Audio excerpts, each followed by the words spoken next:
जय हो आसान महारानी की। राधे राधे भैया दीदी, आप सबन खमार नमस्ते। हमारे YouTube channel music with Poonam में आप सबके बहुत बहुत स्वागत बा। आज हम ओसान माता के एक बहुते सुंदर कथा लेके आए है। ई कथा दुजनी रानी पर आधारित कहानी बा। आप लोग ध्यान पूर्वक कथा सुने। ओसान माता कथा कबो अधूरा ना छोड़े के चाहिए। तो आप लोग ध्यान पूर्वक कथा सुने और कमेंट करके बतावें कथा कैसन रही। अगर अच्छी लागे तो एक लाइक जरूर कर दीजिए और ज़्यादा से ज़्यादा शेयर करिए। अपने सखी सहेली दोस्त मित्र सबको शेयर करिए। और चैनल वही ना सब्सक्राइब किए हुए चैनल को सब्सक्राइब करके घंटी के बटन दबाए दीजिए। जौने कौनो नया वीडियो हमारा आवे तो ओका नोटिफिकेशन तुरंत आप लोग के पास पहुंचे। तो एक बार प्रेम से बोला ओसान महारानी की जय। एक जने राजा रहन, उनके दो ठे रानी रही। तो जो उनके बड़ी रानी रही वो ज्यादा सुंदर उंदर ना रही, या बहुत घमंडी रही, स्वार्थी रही, जलनखोर रही। और जो छोटकी रानी रही वो बहुत सुंदर रही, एकदम अत्यंत सुंदर रही। तो सुंदर भी रही, उसे उनके मन भी बहुत सुंदर रहा।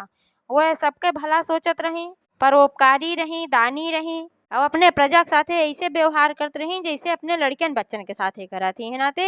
उनका प्रजा जौन रही बहुत मानत रही, और राजा उनका इज्जत ज्यादा करत रहन, उनका बहुत मानत रहन। भाई कहे से उनका स्वभाव बहुत अच्छा रहा।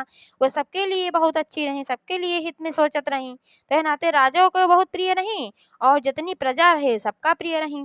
और जौन बड़ी रानी रही इनका क्यों ना पसंद करत रहा, इनके स्वभाव के कारण।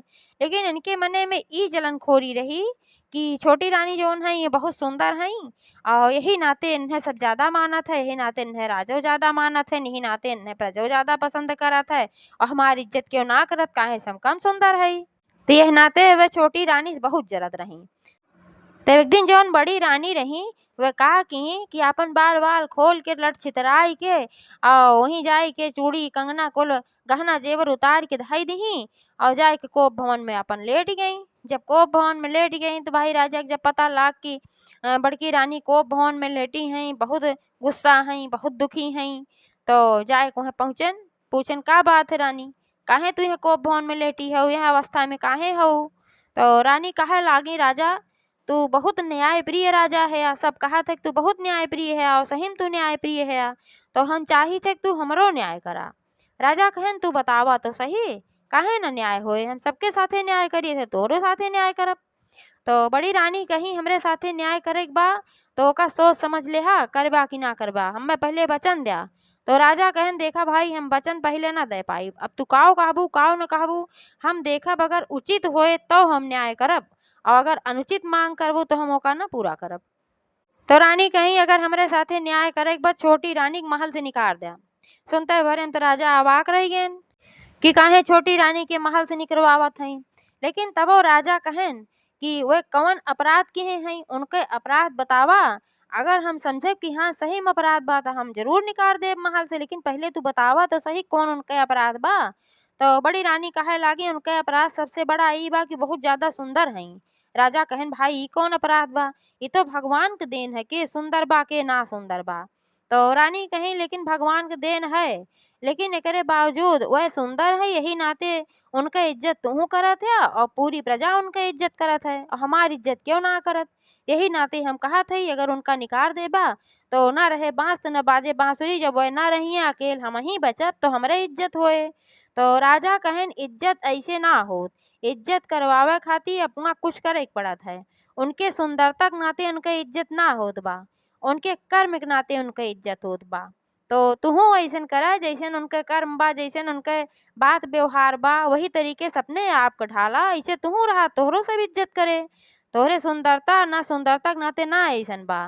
तो रानी कहीं ऐसन बात ना बा, बात यह बा वो सुंदर है यही नाते उनके ऊपर सब लट्टू रहा है, और हम कम सुंदर है यही नाते हमारी इज्जत क्यों करत ना है। तो उनका महल से निकाल दिया। राजा कहन अगर इज्जत पावे के बाद सबसे तो इज्जत पावे वाला कर्म करा, और उनका महल से निकाले तो है इज्जत न मिले। अगर वह महल में नहीं हो रही है तब तोहार की इज्जत न करे। जौन तोहार स्वभाव बा, जौन तोहार घमंड बा, तोहार स्वार्थ बा, यह तोहार है कि जौन तोहार इज्जत ना हो देत बा। तब जब राजा छोटी रानी के महल से निकाले से मना कही देहन तो बड़ी रानी बहुत क्रोधित भई। अब वो सोची कि चला राजा ना निकाले हैं तो अब हम ही कुछ करब। तो छोटी रानी खीर बहुत पसंद रही। तो एक दिन बड़ी रानी का सोची कि चला यह खीर लेके जाई, यही खीरी में जहर मिलाए किनका खियाए दे, तब जब ये मर गई हैं तब हम अकेल बचब, तब हमारी इज्जत होए।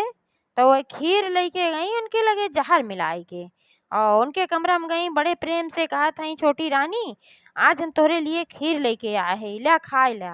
तो छोटी रानी देखी तो भाई वो तो उनके माथा पहले ठनका कि ये तो हमार तनिको ना इज्जत करत रही, ना हमें मानत रही, और आज हमरे लिए खीर लेके इतने प्रेम से आए हैं। लेकिन भाई वो सरल स्वभाव के रही, उन सोची कि होई सकत है इनहो कब दिमाग बदलत होय, अपने गलती के पछतावा होत होय कि गलत तरीके सबके साथे व्यवहार करत रहीन, तो के जाने सुधरत होय। चला ठीक बा, खीर लेके आ हई खाए लेत हई, खीर खाएम का बा। तो कहीं ठीक बा, बड़ी रानी से कहीं ठीक बा, बैठा तू खाए ला। तो वे कहीं नहीं हम ना खाब, और तू खा ले, तुम्हें खीर ज्यादा पसंद बा, हमें खीर अच्छी ना लागत तो जानत हूँ। तो कहीं अच्छा ठीक बा। तो रानी जौन है वहीं बैठ गई बड़ी वाली, और छोटी रानी खीर खाए लागी। वो इंतजार करते हैं कि खीर खाएं, और खीर खाए के बाद अबे देखी त कितनी जल्दी ये मरा थी। लेकिन छोटी रानी के ऊपर तो औसान माता की कृपा रही। काहे से औसान माता की कृपा रही, वो अपने महल के पास एक ठो बहुत बड़ा औसान माता का मंदिर बनवाए रही, और वही मंदिरे में वो नियमित रूप से रोज सवेरे पूजा करे जात रही। औसान माता से विनती करत रही कि हमरे घर परिवार के, पूरी प्रजा के, सबके रक्षा करा, सबके लिए अपन प्रार्थना करत रही। तो औसान माता सब कुछ देखत रही कि खीरी में जहर मिलाए के लेके आए हैं, तो वैसन कृपा की कि जौन जहर मिलाए वो लेके आ रही खीरी में, उ जहर अमृत बन गए। तो छोटी रानी ओका बड़े प्रेम से खाई, खाए के पानी पी, और बर्तन धई दी। और ओकरे बाद बड़ी रानी बैठ के इंतजार करत हई कि कब इन मरे कब मरे। इतना तगड़ा जहर रहा, सोचत हई इनके असरे ना होत बा, आराम से बैठ के बोलत हई, बतलात हई। कुछ देर तक वहीं आपन देखी बड़ी रानी, तबो उनके कुछ ना भय। भाई औसान माता अपने कृपा से तो उ जहर अमृत में बदल दे रही ना, तो उ कैसे कुछ होए उनका। कम से कम बैठी रह गई आधा एक घंटा, छोटी रानी कुछ भबे ना किया। तो बड़ी रानी सोची लागत बा जहर काम ना कहे सी, हमें लागत बा बहुत खराब जहर रहा। तो चली गई, सोची चला दूसर तरकीब लगाई। तो एक दिन का कहीं कहीं की छोटी रानी, चला मुँह तू नदी नहाए आई। तो छोटी रानी सोची आजकल तो भाई बड़ी रानी बहुत अच्छे से बातचीत करत हई, लागत बा सुधरत हई, तो कहीं चला ठीक बा नहाए आवा जाए भाई। तो दोनों जनी सवेरे उठ के गई नदी नहाए। तो जब नदी नहाए गई तो नहात नहात बतलात बोलत उनका बीच धारा की तरफ ले गई। वे जानत रही बड़ी रानी कि छोटी रानी के तैरे ना आवत, यही नाते बीच धारा की तरफ जब लेके गई, जब निचकाई गई बीच धारा, तब उनका धक्का दे दी जौने वही में गिर जा। धक्का दे के अपना चली आई जल्दी से निकल के नदी में से। अब वो वहीं में अपन गिर गई, जब वो गिर गई तो अपन वो महल में चली आई। तो जब महल में चली आई तो सोचा था कि अब तो वहीं बूढ़ उड़ के मरेंगे हुई हैं। और महल में आए के राजा से कहीं कि राजा हम दोनों जनी नहाए गए रहे, और रानी बीच धारा की तरफ चली गई छोटी रानी, और वह बह के वहीं में चली गई, पता ना है कहाँ चली गई बह के। तो राजा जब सुने तो भाई बहुत घबराने न गए, नदी के लगे पूरा गए गोताखोर और लइके पूरा खोजवाएन छोटी रानी कहूँ मिलबे ना कहीं।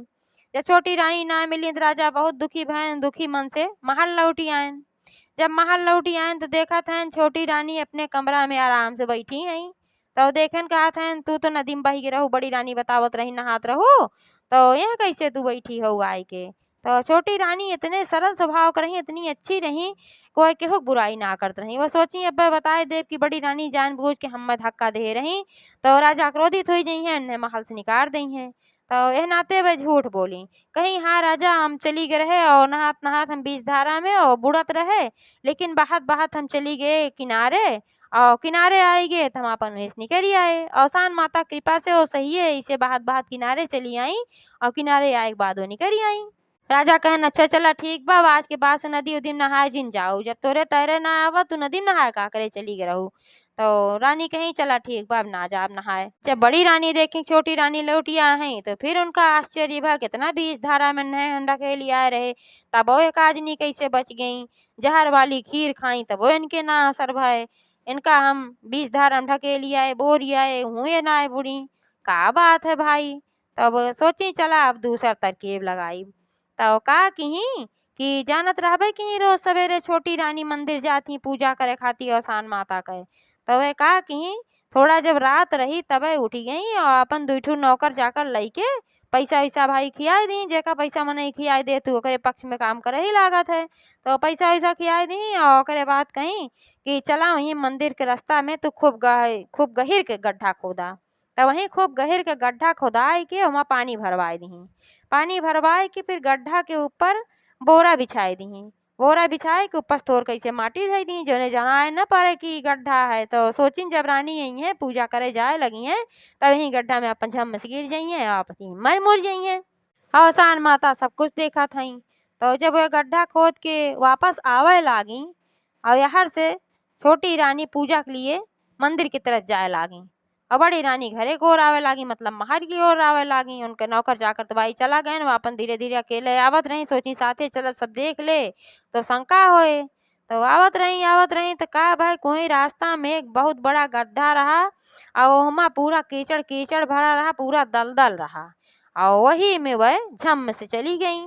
जब झम से चली गई, धसत चली जात हई, गटई बराबर धंस गई।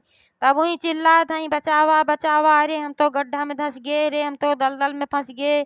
बहुत तेज तेज चिल्लात हई। चिल्ला के आवाज उनके सुनी तो रानी पहुंचत रही, निस्कात रही भाई बाहर। सुनत हई सोचत हई तो बड़ी रानी का आवाज है, तो कबो मंदिरों ना आवती, पूजो ना करे आवती, तो कहाँ ये चिल्लात हई। तो जौनी ओर सुन के आवाज आए तो गई, देखत हई वो दलदल में पूरा धंसी हई गटई तक के। तो छोटी रानी जब देखे तो जल्दी से पूजा के थाली जमीन में धरी, ओकरे बाद उनका निकारे खाती अपन हाथ बढ़ाई। कही है हम हाथ पकड़ लिया और हम तो का खींची और तू निकरिया हुआ। तब वो बढ़ाई लेकिन वह खींचिन ना पावत हई, एकदम पूरा धंसत चली जात हई और चिल्लात हई बचावा बचावा, और उनका वे खींचिन ना पावत हई। तब छोटी रानी भाई अवसान माता से प्रार्थना करे लागी, कहीं हे अवसान माता इनके रक्षा करा, इनके जान बचावा और आज तू सहाय लागा। तब अवसान माता आकाशवाणी की। अवसान माता आकाशवाणी ही की, कहीं पहले इनसे कहा अपने सारी गलती कबूल करें और अपने सारी गलती क्षमा मांगें और ये वचन दें कि आज के बाद से जिंदगी में फिर ऐसन गलती कबो ना करिए, अपने आप में सुधार लावें, आपन लालच छोड़ें, आपन ईर्ष्या छोड़ें, आपन घमंड छोड़ें, तब इनका हम बचाई, एकरे पहले हम ना बचाई। तो जो आगे आसवाड़ी भाई का दोनों रानी सुनत रही। तो भाई बड़ी रानी अब दलदल में धंसी रही। अब वह समय उनके आगे और कौनो चारा ना रहा, तो आपन सारा गुनाह कबूल की। बताई कहीं हम खीर में तोका दे रहे जहर मिलाए को का तू खाऊ वो बच गयो और अवसान माता कृपा से, और ओकरे बाद हम तोका लइगे नदी में बोरियाए हूस तू बच गयो और तू बताइबो ना केहू केहू से हम तो बोरे रहे, गलती तो हम बहुत बड़ी के है। एकरे बादो आज हम गड्ढा खोद के आए रहे तोरी खातिर कि तू जाबू तुही गड्ढा में पूजा करे, जब जाबू तुही तू धंस जाबू, वही हम गड्ढा खोद के पानी भरवाए दे रहे और तुही बुड़ के मर जाबू। लेकिन तो सही कहा गवा कि जे दूसरे खातिर गड्ढा खोदा था तो ओका खातिर बहुत बड़ा गड्ढा खोदा रहा था। हम तोहे खातिर खोद के आए रहे, हम खातिर देखा यहाँ खोदा रहा और हमें हमें आए के धंस गए। हे का कुल खातिर हमें माफ करा, हमरे सारी गलती हमें माफ करा। अब आज के बाद से फिर हम ऐसन गलती कबहू न करब, अपने आप में सुधार ले आइब और जैसे जैसे तू रहत हू हम तोहरे स्वभाव के अनुसार चलब और वैसे हमहू करब। तब जब यस कहीं तब अवसान माता उनका दलदल से निकाल दही और छोटी रानी कहीं हम तोहका माफ कई दे हई, लेकिन अपने आप में सुधार लावा। जौन प्रजा के साथे दुर्व्यवहार करत हू हो कुल ना किया करा। प्रजा अपने लड़किया बच्चा की तरह पाला जात है, तब जाए प्रजा इज्जत करत ही। तो बड़ी रानी के अपने गलती का पछतावा है भाई और अपने आप में सुधार ले आई। अवसान माता कृपा से बड़ी रानी की बुद्धि सुधर गई, उन्होंने अच्छे से रहे लागी रहे। एक बार प्रेम से बोला अवसान महारानी की जय।